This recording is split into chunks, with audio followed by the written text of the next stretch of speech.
Alright, maybe you have found yourself in a situation where you're like about to start something, you wanted to work on a project, maybe you wanted to learn something, sit down and learn something, and exactly that moment you might get a notification on WhatsApp or whatever. And you grab the phone, you scroll on WhatsApp, answer the message, scroll to the other messages, also try to answer them.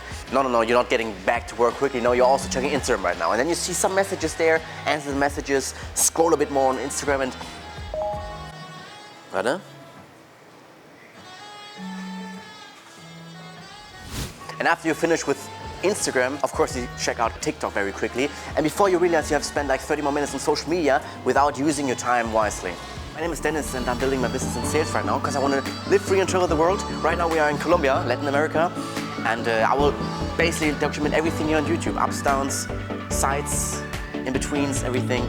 So if this is interesting, you can subscribe if you want. And let's enjoy the video now. Okay, so I remember in 2020 or 2021, around this time, I was doing cold calls because I wanted to build my own business in this. And I said, okay, where do I get the leads? I call the people. Everybody who knows cold calls is like, it's hard fucking work. It's like mentally exhausting work. The worst thing was I had no idea how to do cold calls, so it's even worse, right? And for me, it was just like I was doing 1 or 2 or 3 calls, like very, very little calls only. And I was grabbing my phone and scrolling on. For me, the worst always was YouTube, grabbing my phone and immediately scrolling and scrolling and trying to avoid the work because it was so hard work and I literally wanted to procrastinate because I was afraid of the rejection, I was afraid of the pain. Okay, so what can we do to get rid of this overstimulation a bit and to be more able to work with more focus and to use our time more productively? So in my opinion, what we should definitely do is like to delete or to at least limit the social media part because I don't really know that many upsides of social media, especially like TikTok and Instagram. How much knowledge can you get out of a TikTok? How much knowledge can you get out of like an Instagram post? Not that much. YouTube is a bit different because you can get some knowledge out of there, but especially TikTok and Instagram, I do not see that much value. So try to limit the time that you spend on there. I have Instagram, yes, but I deleted the app.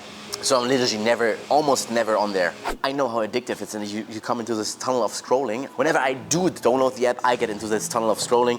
And I want to avoid this because we should do better things with our time. I think the problem with Instagram and whatever those apps is, we are not really consciously want to go onto those apps, but it's more like a habit. Like, okay, I don't know what to do. I'm a bit bored right now because there's no stimulus right now. Just check the app and search for new stimulus and be mindless. There are apps that do not let you enter the app, like Instagram, immediately, but they ask you first, do you really want to use this app? This gives us like an opportunity to become aware again. Okay, do I really want to check the app right now? Is there something that I need to do really right now? Or is it just my brain, my habit that draws me onto the app right now, and then brings me to the tunnel again?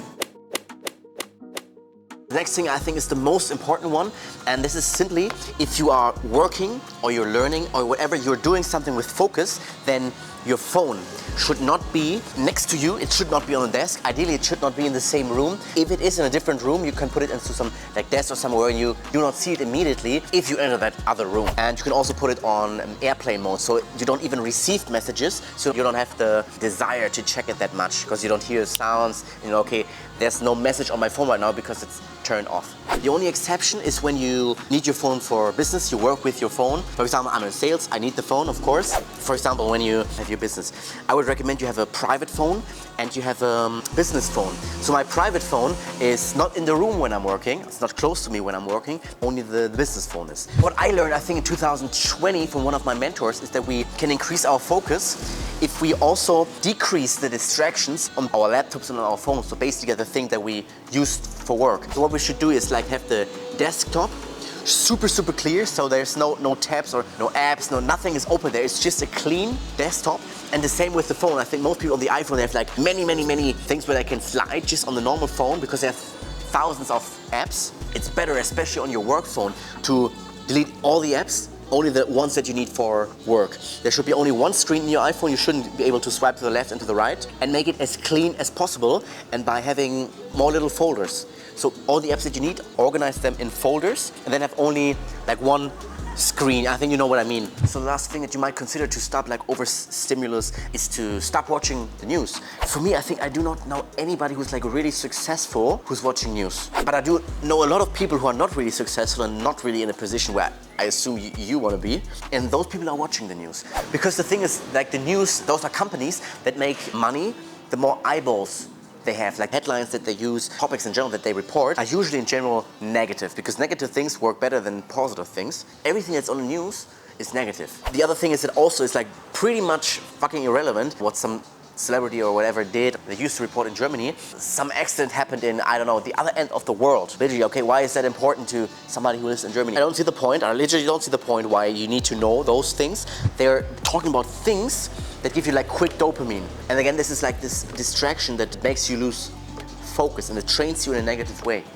This is, of course, it's not your fault because it's like those companies, they know what they do. They're like incredible marketers. They know how to write the article or they know how to present the news. So it's like interesting and you want to watch. The social media companies, of course, what to do to make you stay even longer. This is why TikTok is, in my opinion, the worst. But we have to make a conscious decision and see, I'm aware now that this is costing me a lot of time. Time literally costs quality of my future. Every decision we do, like we go either to the left or to the right. And this is also like a bit like the thing that I want to do here also with this channel, not only document my journey, but also maybe lead by example if I am qualified. I want to thank you for watching this video until the end. Appreciate that. And maybe we'll see each other in the next video with no distraction, with no phone, with lots of work, with lots of things on our to-dos that we already checked because we were not distracted. So yes, thanks for watching. See you in the next video.